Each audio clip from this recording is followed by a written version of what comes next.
नमस्कार मित्रांनो, कोणताही पेपर आपण खूप इझी वेनी सॉल्व करू शकतो आपण जर त्या पेपरचं प्रॉपर ॲनालिसिस केलं तर. आपल्याला जर मागच्या वर्षीच्या पेपरचं प्रॉपर ॲनालिसिस करता आलं तर आपल्याला आपल्या येणाऱ्या पेपरमध्ये सुद्धा खूप मोठी मदत होते. मित्रांनो, मागच्या वर्षीच्या पेपरमधले कोणतेही प्रश्न घेतले आणि त्या प्रत्येक प्रश्नातला जर चारही ऑप्शनचं प्रॉपर ॲनालिसिस केलं तर आपली तिथे 4 किंवा त्यापेक्षा जास्त प्रश्न सॉल्व होऊन जातात. आणि हे ॲनालिसिस ज्याला प्रॉपर जमलं तो ॲक्च्युअल पेपरमध्ये कधीही डाऊटमध्ये राहत नाही. मित्रांनो, आपल्याला परीक्षेत प्रश्न जरी एका टॉपिकवर विचारला गेला असला तरीही चारही पर्यायांचं नॉलेज असणं आपल्याला महत्त्वाचं असतं. आणि कदाचित तुम्ही ही गोष्ट स्वतः सुद्धा अनुभवली असेल. ज्यावेळेस तुम्हाला चारही ऑप्शनची इन्फॉर्मेशन माहीत असते त्यावेळेस या परीक्षेत वेगळाच कॉन्फिडन्स मिळतो. त्यामुळे मित्रांनो, सर्वात महत्त्वाची गोष्ट बनून जाते प्रिव्हियस पेपर ॲनालिसिस. नमस्कार, मी मोहित आणि तुमच्या सर्वांचे स्वागत आहे विदर्भ IAS अकॅडमीच्या ऑनलाईन प्लॅटफॉर्मवर. मित्रांनो, आज आपण या व्हिडिओमध्ये 2020 मध्ये झालेल्या राज्यसेवा प्रिलिम्स पेपरमधले आलेले पर्यावरण या विषयाचे प्रश्न ॲनालिसिस करणार आहोत. पहिला प्रश्न आहे, खालीलपैकी कोणत्या प्राण्यांच्या जाती 1952च्या फार पूर्वी नष्ट होणार आहे असं जाहीर करण्यात आलं होतं. ऑप्शन्स आहेत आशियातील चित्ता, आशियातील हत्ती, वाळवंटातील कोल्हा आणि गंगेतील डॉल्फिन. मित्रांनो, आशियातील चित्ता हा क्रिटिकली एंडेंजर्ड म्हणजेच गंभीरपणे लुप्तप्राय चित्ता उपप्रजाती आज फक्त इराणमध्ये जिवंत आहे. हे एकदा अरबी द्वीपकल्प आणि जवळच्या कॅस्पियन प्रदेशाच्या पूर्वेकडे त्याचप्रमाणे ट्रान्सकेशियस, किजिकलुम, वाळवंट आणि भारतापर्यंत होते. परंतु 20व्या शतकाच्या दरम्यान या सर्व प्रदेशांमधले नष्ट झाले.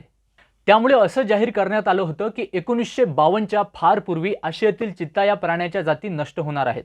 मित्रांनो, आशियातील चित्ता फक्त एकाच प्रदेशात आढळतो आणि कोण्या प्रदेशातून नष्ट झाले आहे इतकी जरी माहिती तुम्हाला असती तरी तुम्ही या प्रश्नाचं उत्तर इझिली देऊ शकता. डिसेंबर 2017च्या डाटानुसार इराणमध्ये 1,40,000 वर्ग किलोमीटर एरियामध्ये फक्त 50 चित्ता आढळून आले. ॲसिडिक चित्त्याच्या संवर्धनासाठी आंतरराष्ट्रीय जागरूकता वाढण्यासाठी 2014 फिफा विश्वचषक स्पर्धेत इराण राष्ट्रीय फुटबॉल संघाच्या टी शर्टवर एक सिम्बॉल वापरण्यात आला होता, जो सिम्बॉल तुम्ही सध्या या फोटोत पाहू शकता. मित्रांनो, ॲसिडिक चित्त्याचं कन्झर्वेशन स्टेटस हे क्रिटिकली एंडेंजर्ड या कॅटेगरीमध्ये येतं, म्हणजेच अतिशय चिंताजनक प्रजाती. या अशा प्रजाती असतात ज्या जवळजवळ नष्ट होण्याच्या मार्गावर आहेत. मित्रांनो, international union for conservation of nature and natural resources म्हणजेच IUCN ही निसर्ग संवर्धन आणि नैसर्गिक संसाधनांच्या शाश्वत वापर क्षेत्रात काम करणारी एक आंतरराष्ट्रीय संस्था आहे. ही संस्था डेटा गोळा करणे, त्याचे विश्लेषण करणे, संशोधन, फील्ड प्रोजेक्ट आणि शिक्षणामध्ये सामील आहे. IUCNचे ध्येय निसर्गाचे संरक्षण करण्यासाठी आणि नैसर्गिक संसाधनांचा कोणताही वापर न्याय आणि पर्यावरणीय दृष्ट्या टिकाऊ आहे हे सुनिश्चित करण्यासाठी जगभरातील समाजांना प्रभावित करणे, प्रोत्साहित करणे आणि मदत करणे आहे. मित्रांनो, पर्यावरण हा विषय म्हटला की दरवर्षी IUCNशी रिलेटेड एक ना एक प्रश्न नक्कीच असतो. त्यामुळे हे ध्येय लक्षात ठेवणं फार महत्त्वाचं आहे. IUCNचं मुख्यालय ग्लँड, स्वित्झर्लंडमध्ये आहे. याच्या जवळपास 1400 गव्हर्नमेंटल आणि नॉन गव्हर्नमेंटल ऑर्गनायझेशन मेंबर्स आहेत. मित्रांनो, IUCNच्या कन्झर्वेशन स्टेटसचे टोटल 3 ग्रुप आहेत: नामशेष झालेल्या जाती, असुरक्षित जाती आणि कमी धोका असणाऱ्या जाती. या 3 ग्रुपमध्ये टोटल 7 पार्ट्स पडतात, जे तुम्ही साईडने बघू शकता. मित्रांनो, IUCNने ठरवलेल्या या 7 ग्रुपपैकी आशियातील चित्ता हा क्रिटिकली एंडेंजर्ड या ग्रुपमध्ये मोडला जातो. मित्रांनो, सध्या चित्ता असुरक्षित असल्यामागे खूप कारणे आहेत. मायनिंग डेव्हलपमेंट, रोड कन्स्ट्रक्शन, त्यांचा छळ करणे, त्यांना शिकारीसाठी वापरणे, जमिनीच्या वापरात होणारा बदल, त्यांच्या निवासस्थानाचा ऱ्हास आणि खंडन यामुळे त्यांची संख्या खूप मोठ्या प्रमाणात कमी झाली. मित्रांनो, पूर्वीच्या काळी चित्त्याचा वापर शिकारीसाठी खूप मोठ्या प्रमाणात करण्यात येत होता. म्हणजे हरणाच्या वगैरे मागे ते चित्त्याला पळवत होते आणि नंतर मग ते हरणांची शिकार करत होते. हे मुघल बादशाह अकबरच्या काळातील एक चित्र आहे. यावरून आपल्याला दिसून येते की कशा प्रकारे चित्त्याच्या मदतीने ते शिकार करत होते. मित्रांनो, भारतात राहिलेल्या शेवटच्या 3 चित्त्यांची शिकार 1948 साली महाराजा रामानुजन प्रताप सिंग यांनी मध्य प्रदेशमध्ये केली. याचा रिअल फोटो तुम्ही साईडने पाहू शकता. ब्रिटिश लोकांचे असे काय आहेत क्लब असायचे. त्या क्लबतर्फे ते चित्ते गोळा करून आपल्या क्लबमध्ये ठेवून ते विकत असायचे. इंडियामध्ये 2 का 3 ठिकाणी का नाही चित्ते वापरत होते. त्यावेळी हैदराबादचे निजाम आणि आमचे असं इंडियामध्ये 3च लोक चित्ते वापरत होते. बाकीचेही समजा गणना करत होते, पण राजाराम महाराज चित्त्याशिवाय हरण मारत नव्हते. तिथे चित्ते कारखाना होता. एका चित्त्याला 4 माणसं लागायची. काय एका बरॅकमध्ये कमीत कमी बघा 12 ते 14 चित्ते होते. त्या एका चित्त्यावर 4-4 माणसं नेमायची. सकाळी 6ला चित्ता उठायचा, त्याला आंघोळ घालायची, त्यांना रनिंग करायला ते असं ते हे धरावून त्यात मटण घालून पळवायला लावायचं. असं म्हणजे सारखं त्यांना शिकारीच्याच ह्याच्यात व्यसना ठेवायचा. मित्रांनो, आता आपण थोडक्यात बाकीच्या ऑप्शन्सचं ॲनालिसिस करून घेऊ. या प्रश्नातलं दुसरं ऑप्शन आहे आशियातील हत्ती. मित्रांनो, हे एलिफास वंशाची एकमेव जिवंत प्रजाती आहे आणि संपूर्ण भारतीय उपखंड आणि आग्नेय आशियामध्ये वितरित केली जाते. पश्चिमेकडील भारतापासून उत्तरेस नेपाळ, दक्षिण सुमात्रा आणि पूर्वेला बोर्निओपर्यंत याच्या 3 उपप्रजाती ओळखल्या जातात. श्रीलंकामधली मॅक्सिमस, मेनलँड आशियामधली इंडिकस आणि सुमात्रामधली सुमात्रानस. मित्रांनो, सुमात्रा पश्चिम इंडोनेशियाच्या सुंदा बेटांपैकी एक बेट आहे. आशियाई हत्ती हा आशियातील सर्वात मोठा जिवंत भूमी प्राणी आहे. 1980 पासून आशियाई हत्तीला IUCN रेड लिस्टमध्ये लुप्तप्राय म्हणून सूचीबद्ध केले गेले आहे, कारण गेल्या 3 हत्तींच्या पिढ्यांमध्ये लोकसंख्या कमीत कमी 50% कमी झाली आहे. मित्रांनो, हत्तींची एक जनरेशन ही 60 ते 75 वर्षांची असते. 2019 मध्ये हत्तींची लोकसंख्या 48,000 ते 51,000 असल्याचा अंदाज होता. या बेसिक माहितीवरून आपल्याला हा अंदाज लागू शकतो की आशियातील हत्ती हा नष्ट होण्याच्या मार्गावर नाही आहे, जर आपण त्याला आशियाई चित्त्यासोबत कंपेअर केलं तर. आजचा हत्तीला प्रमुख धोका म्हणजे त्याच्या निवासस्थानाचे नुकसान, ऱ्हास आणि विखंडन. त्यामुळे मानव आणि हत्ती यांच्यातील संघर्ष वाढत आहेत. मित्रांनो, आशियाई हत्तींची शिकार हस्तिदंत, मांस, त्याचप्रमाणे लेदर सारख्या इतर उत्पादनांसाठी सुद्धा करतात. हत्तीच्या कातडीची मागणी खूप वाढली आहे, कारण ती पारंपरिक चीनी औषधांमध्ये सामान्य घटक आहे. त्यामुळे हत्तीची खूप मोठ्या प्रमाणात शिकार सुद्धा केल्या जाते. नॉर्मली ह्युमन वाईल्ड लाईफ कॉन्फ्लिक्ट्समध्ये सगळं कॉम्पिटिशन हे जागेसाठीच असतं. ही गोष्ट विशेषतः जंगली हत्तींसाठी खरी आहे, कारण त्यांना राहण्यासाठी तुलनेने खूप मोठ्या प्रदेशाची आवश्यकता असते. वृक्षतोड, अतिक्रमण, झाडे कापणे आणि जाळणे, स्थलांतरित शेती आणि मोनोकल्चर वृक्ष लागवड यांच्याद्वारे जंगलाचा नाश करणे हे हत्तीच्या अस्तित्वासाठी खूप मोठे धोके आहेत. मित्रांनो, मानव आणि हत्तींचा संघर्ष तेव्हा सुद्धा होतो जेव्हा हत्ती स्थलांतरित शेतांवर हल्ला करतात, कारण हीच शेती जंगली भागात खूखूप मोठ्या क्षेत्रावर विखुरलेली असतात. हत्तीची शिकार मुख्यतः आयव्हरी म्हणजेच हस्तिदंत आणि स्किनसाठी केल्या जाते. मित्रांनो, 1970 ते 1980च्या कालावधीत पूर्वी आशियामध्ये हस्तिदंताची मागणी वाढल्यामुळे आफ्रिका आणि आशिया या दोन्ही देशांमध्ये हत्तीची खूप मोठ्या प्रमाणात शिकार करण्यात आली. त्यामुळे हत्तींची गंभीर घट दिसून आली. मित्रांनो, थायलंडमध्ये जगातला सगळ्यात मोठा आणि सक्रिय असा हस्तिदंताचा काळा बाजार आहे. आशियाई हत्ती कोठे कोठे आढळू शकतात हे तुम्ही या मॅपद्वारे पाहू शकता. हे ऐतिहासिक काळात कोठे कुठे आढळत होते हे पिंक कलरने दाखवले आहे आणि सध्या 21व्या सेंचुरीमध्ये कोठे आढळत आहेत हे लाल कलरने दाखवले आहे. मित्रांनो, या मॅपवरून तुम्हाला अंदाज आला असेल की किती मोठ्या प्रमाणात आशियाई हत्तींचा ऱ्हास झाला आहे. मित्रांनो, तिसरा ऑप्शन आहे डेझर्ट फॉक्स. यालाच फिनॅक्स फॉक्स सुद्धा म्हटलं जाते. याचा IUCN स्टेटस लिस्ट कन्सर्नमध्ये मोडलं जातं. या प्रश्नातला शेवटचा पर्याय आहे गँजेटिक डॉल्फिन. गंगेतील डॉल्फिन हे गंगा आणि दक्षिण आशियातील संबंधित नद्यांमध्ये राहते, म्हणजेच भारत, नेपाळ आणि बांगलादेश या देशांमध्ये. याला सुशू किंवा बंगालीमध्ये शुशक सुद्धा म्हटलं जाते. गंगा नदीच्या डॉल्फिनला भारत सरकारने राष्ट्रीय जलचर प्राणी म्हणून मान्यता दिली आहे आणि हा गुवाहाटी शहराचा अधिकृत प्राणी सुद्धा आहे. डॉल्फिन भारतातील गंगा, ब्रह्मपुत्रा, मेघना, बांगलादेशमधील कर्णफुली आणि सांगू नदी प्रणाली आणि नेपाळमधील सप्तकोशी आणि कर्नाली नद्यांच्या किनारी राहतो. मित्रांनो, गंगा नदीचे डॉल्फिन अन्न शोधण्यासाठी इकोलोकेशनचा वापर करतात. ते प्रॉन, मासे, कार्प आणि गंगेतील शार्क मासे सुद्धा खातात. डॉल्फिन शार्क खातात? हो, शार्क मासे सुद्धा खातात. डॉल्फिनला IUCN रेड डाटा लिस्टमध्ये एंडेंजर्ड स्टेटस देण्यात आला आहे. मित्रांनो, डॉल्फिन नदी परिसंस्थेच्या आरोग्याचे विश्वासार्ह सूचक आहे. म्हणजेच डॉल्फिनमुळे आपल्याला नदीचे आरोग्य माहीत पडू शकते. इंडस्ट्रियल, ॲग्रिकल्चरल आणि मानवी प्रदूषण डॉल्फिनच्या ऱ्हासाचे गंभीर कारण आहे. त्याचप्रमाणे डॅमसारख्या प्रकल्पाचे बांधकाम त्यांना अतिसंवेदनशील बनवते, कारण त्यामुळे ते इतर भागात जाऊ शकत नाही.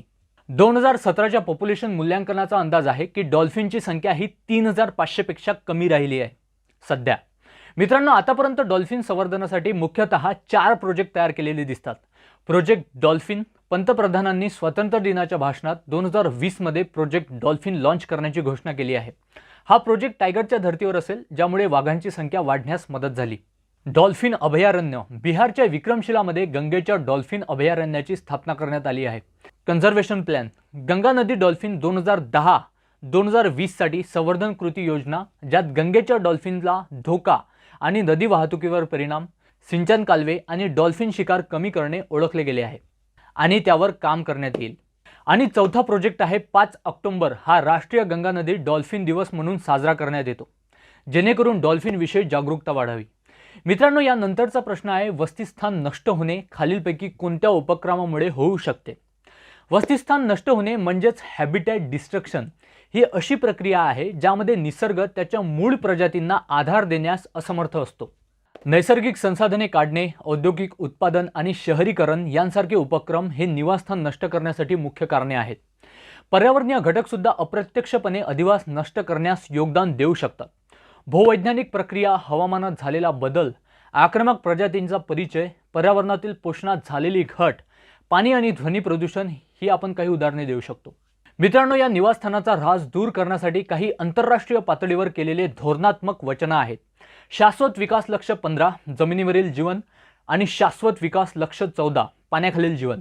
परंतु 2021 मध्ये प्रसिद्ध झालेल्या मेकिंग पीस विथ नेचर या विषयावरील संयुक्त राष्ट्र पर्यावरण कार्यक्रमाच्या अहवालात असे दिसून आले की मित्रांनो, यातील बहुतेक प्रयत्न त्यांच्या ध्येय व आंतरराष्ट्रीय स्तरावर सहमत होण्यास अपयशी ठरले आहेत. मित्रांनो, या प्रश्नात दिलेला पहिला पॉईंट आहे निर्वनीकरण म्हणजेच डिफॉरेस्टेशन. जंगलतोडीमुळे वन जमिनींचे रूपांतर शेतात किंवा शहरी वापरामध्ये होऊ शकते. सर्वाधिक केंद्रित जंगलतोड उष्णकटिबंधीय पर्जन्य वनांमध्ये होते. मित्रांनो, जंगलतोडीमुळे आदिवासांचे नुकसान, जैवविविधतेचे नुकसान आणि कोरडेपणा निर्माण झालेला आहे. जंगलांच्या कटाईमुळे प्रजाती विलुप्त होणे, हवामानातील बदल, वाळवंटीकरण आणि लोकसंख्येचे विस्थापन सध्याच्या परिस्थितीनुसार आणि भूतकाळात जीवाश्म रेकॉर्डद्वारे आपल्याला माहीत पडले आहे. त्याचप्रमाणे जंगलतोडीमुळे CO2 कन्झम्पशन कमी होते आणि जागतिक तापमान वाढीस सुरुवात होते. 2009 मध्ये जंगलाच्या नुकसानीच्या प्रमाणात भारत जगभरात 10व्या क्रमांकावर होता. मित्रांनो, जगभरातील वार्षिक वनांची कटाई ही दरवर्षी 13.7 दशलक्ष हेक्टर आहे. यावरून आपल्याला अंदाज येईल की किती मोठ्या प्रमाणात जंगल कटाई चालू आहे. जशी जशी शेतीची वाढ सुरू झाली त्याचप्रमाणे जंगलांची कटाई सुद्धा सुरू झाली. परंतु 19व्या शतकात जेव्हा ब्रिटिशांनी केरळ, तामिळनाडू आणि कर्नाटकातली पर्वतीय भागातली जंगले नष्ट केली तेव्हा ती आणखी वाढली. मित्रांनो, गंगेच्या मैदानाची शेतीसाठी जवळपास पूर्णपणे जंगलतोड करण्यात आली आहे. त्यामुळे तेथील हॅबिटॅट पूर्णपणे नष्ट झाला आहे. मित्रांनो, या इन्फॉर्मेशनवरून आपल्याला हे लक्षात येतं की डिफॉरेस्टेशन हे हॅबिटॅट डिस्ट्रक्शनसाठी कारणीभूत आहे. त्यामुळे पहिला पॉईंट बरोबर आहे. या प्रश्नातला दुसरा पॉईंट आहे दलदलीचे पुनःप्रापन म्हणजेच रिक्लेमेशन ऑफ मार्स. मित्रांनो, दलदलीची जमीन ही पाणथळ जमीन असते ज्यामध्ये मजबूत वृक्षाच्छादित वनस्पती दिसत नाहीत. दलदल बहुतेक वेळा तलाव आणि प्रवाहाच्या काठावर आढळून येतात. या भागात मुख्यतः गवत दिसून येते. मित्रांनो, जेव्हा एखादा नवीन प्रवाह तलावाला जाऊन मिळतो तेव्हा त्या भागात मार्श एरिया तयार होतो. मित्रांनो, भारतात total 115 wetland marshy area identify केले गेले आहे. त्यापैकी टोटल 26 साईटना इंटरनॅशनल इम्पॉर्टन्स प्राप्त झाला आहे रामसार कन्व्हेन्शननुसार. या क्लिपमध्ये तुम्ही बघू शकता की मार्शी एरियामध्ये हॅबिटॅट लॉस कशा प्रकारे झालेला आहे. भारतातील बहुतेक वेटलँड एरियाज गंगा, कावेरी, गोदावरी, कृष्णा आणि तापी नदीसारख्या प्रमुख नद्या प्रणालीशी प्रत्यक्ष किंवा अप्रत्यक्षपणे जोडले आहेत. भारताच्या किनारपट्टीवरील आंध्र प्रदेश अंदाजे 6750 चौरस किलोमीटर व्यापतात आणि या भागात मोठ्या प्रमाणात खारफुटी वनस्पतींचे वर्चस्व आहे. पूर्ण खारफुटी वनांपैकी जवळपास 80% पश्चिम बंगालच्या सुंदरबन आणि अंदमान आणि निकोबार बेटेमध्ये आढळून येतात आणि उरलेली ओडिसा, आंध्र प्रदेश, तामिळनाडू, कर्नाटक, केरळ, गोवा, महाराष्ट्र आणि गुजरात यांच्या किनारपट्टीवर आढळून येतात. मित्रांनो, वेटलँड सिस्टीम लाखो लोकांना प्रत्यक्ष आणि अप्रत्यक्षपणे मदत करतात. त्यांना वस्तू आणि सेवा पुरवतात. ते पूर कमी करण्यास आणि नदीवर येणारे पूर तपासण्यास मदत करतात. किनारपट्टीची धूप रोखण्यासाठी, त्याचप्रमाणे चक्रीवादळ आणि भरतींच्या लाटांसारख्या नैसर्गिक आपत्तींचे परिणाम कमी करण्यास मदत करतात.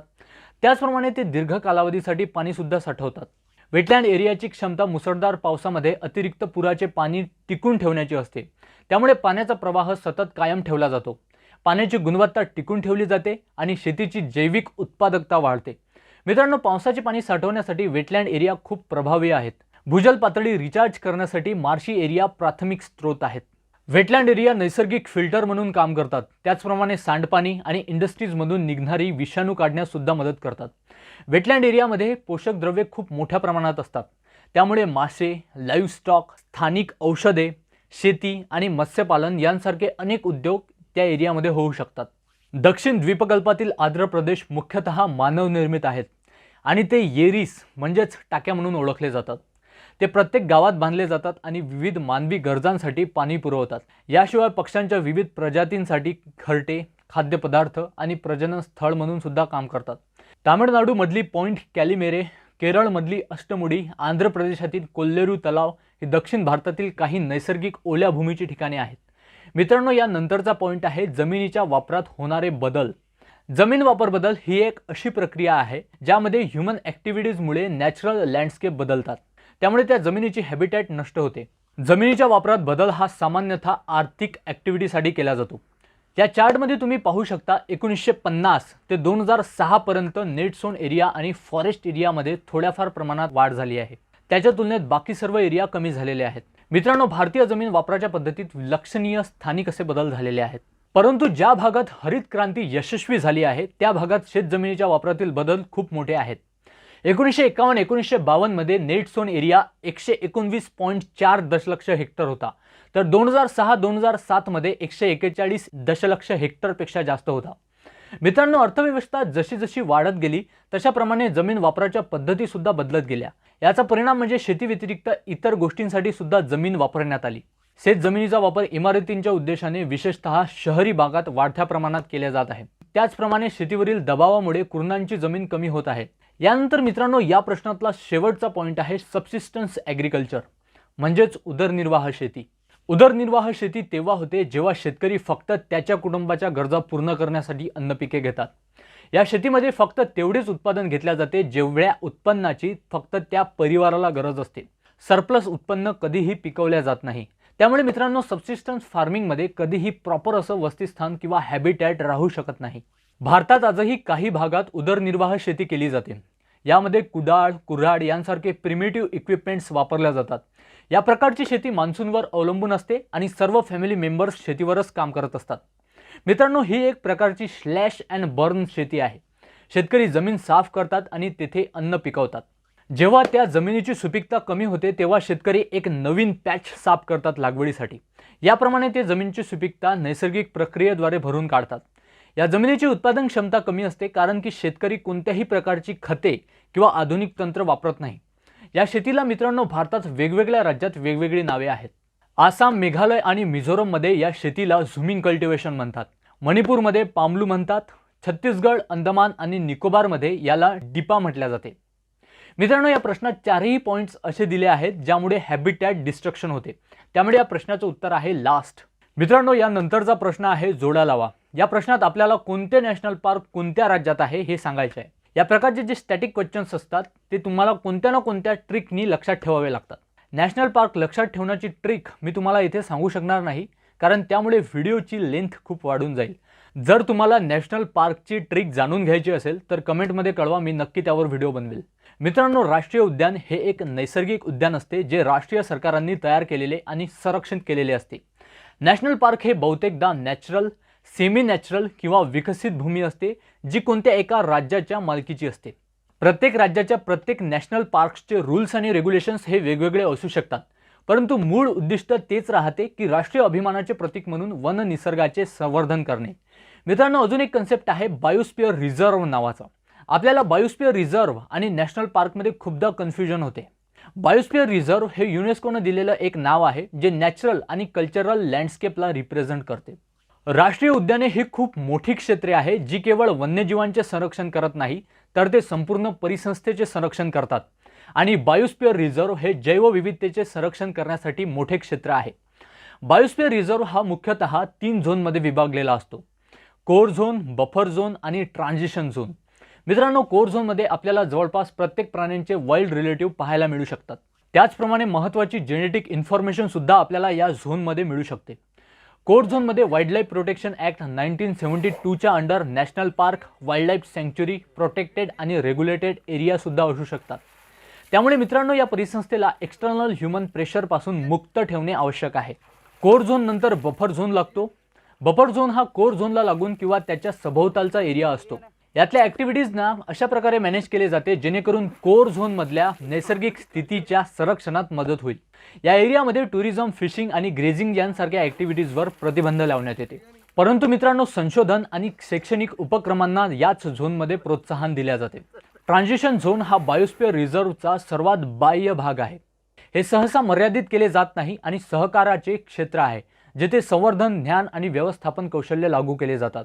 मित्रांनो, या एरियामध्ये वसाहती, जमिनी, व्यवस्थापित जंगले, त्याचप्रमाणे आर्थिक उपयोगांसाठी ह्या झोनचा वापर करू शकतो.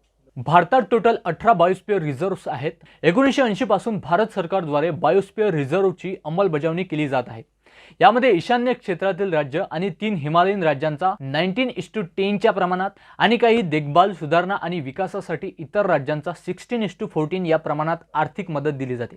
म्हणजेच सेंट्रल गव्हर्नमेंट 60% फंड पुरवते आणि राज्य सरकारला 40% द्यावा लागेल.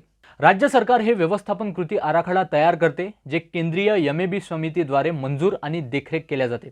मित्रांनो, या प्रश्नांच्या ॲनालिसिसवरून तुम्हाला लक्षात येईल की कशा प्रकारे आपण एका प्रश्नाच्या ॲनालिसिसवरून किती टॉपिक्स कव्हर करू शकतो. यानंतरचा प्रश्न आहे मनुष्याच्या कार्यावर ध्वनी प्रदूषणाचे परिणाम. यात 2 स्तंभ दिलेले आहेत. एक आहे आवाजाच्या पातळीचा आणि दुसरा आहे कार्याचा. किती ध्वनी प्रदूषण असले तर कोणत्या कामात आपल्याला व्यत्यय येईल हे आपल्याला ओळखायचं आहे. मित्रांनो, ध्वनी प्रदूषण हा कोणताही त्रासदायक आवाज मानला जातो जो मानव आणि इतर जीवांच्या आरोग्यावर परिणाम करतो. मित्रांनो, आवाज डेसिबलमध्ये मोजला जातो. मित्रांनो, भारतात नॉईज पोल्युशनचा खूप मोठा प्रॉब्लेम आहे. फटाके आणि लाऊडस्पीकरच्या विरोधात भारत सरकारचे नियम आणि कायदे आहेत, परंतु अंमलबजावणी व्यवस्थित केली जात नाही. आवाज फाउंडेशन ही भारतातील एक स्वयंसेवी संस्था आहे, जी 2003 पासून जनहित याचिका, जागरूकता आणि शैक्षणिक मोहिमांद्वारे विविध स्रोतांमधून ध्वनी प्रदूषण नियंत्रित करण्यासाठी कार्य करत आहे. शहरी भागात कठोर कायदे असून सुद्धा ध्वनी प्रदूषण खूप जास्त दिसून येते. सर्वोच्च न्यायालयाने रात्री 10 नंतर लाऊडस्पीकरवर बंदी घातली आहे. त्यामुळे मित्रांनो, 2015 मध्ये नॅशनल ग्रीन ट्रायब्युनलने दिलेल्या ध्वनी प्रदूषणावरील मार्गदर्शन तत्वाचे पालन करणे आवश्यक आहे. मित्रांनो, या चार्टमध्ये तुम्ही पाहू शकता की 50 ते 60 डेसिबल पर्यंतची नॉईज लेवल आपल्यासाठी नॉर्मल आहे. परंतु त्याच्यावर जर नॉईज लेवल जात असेल तर ती आपल्यासाठी घातक ठरू शकते. या इन्फॉर्मेशनवरून दिलेला प्रश्न जर आपण बघितला तर 100 डेसिबल किंवा त्याच्यावर जर आवाजाची पातळी गेली तर आपली श्रवण क्षमता कायमची नष्ट होऊ शकते. 90 डेसिबलच्या वर आपल्या कार्यक्षमतेत कायमची हानी होऊ शकते. 70 डेसिबलच्या वर जर आवाजाची पातळी जात असेल तर आपल्या भाषणात व्यत्यय निर्माण होऊ शकते आणि आवाजाची पातळी जर 40 डेसिबलच्या वर जात असेल तर आपल्या झोपेत अडथळा निर्माण होऊ शकतो. मित्रांनो, जेव्हा आपण नॉर्मली बोलतो तेव्हा आपल्या आवाजाची पातळी ही 40 डेसिबल असते. त्यामुळे कोणी जर गोष्टी करत असलं तर आपल्याला झोप येत नाही. मित्रांनो, नॉईज पोल्युशनमुळे हायपरटेन्शन, श्रवणशक्ती कमी होणे, झोप न लागणे, हृदय व रक्तवाहिन्यांचे विकार, स्मृतिभ्रंश आणि सायकोलॉजिकल डिस्फंक्शन यांसारखे रोग उद्भवू शकतात.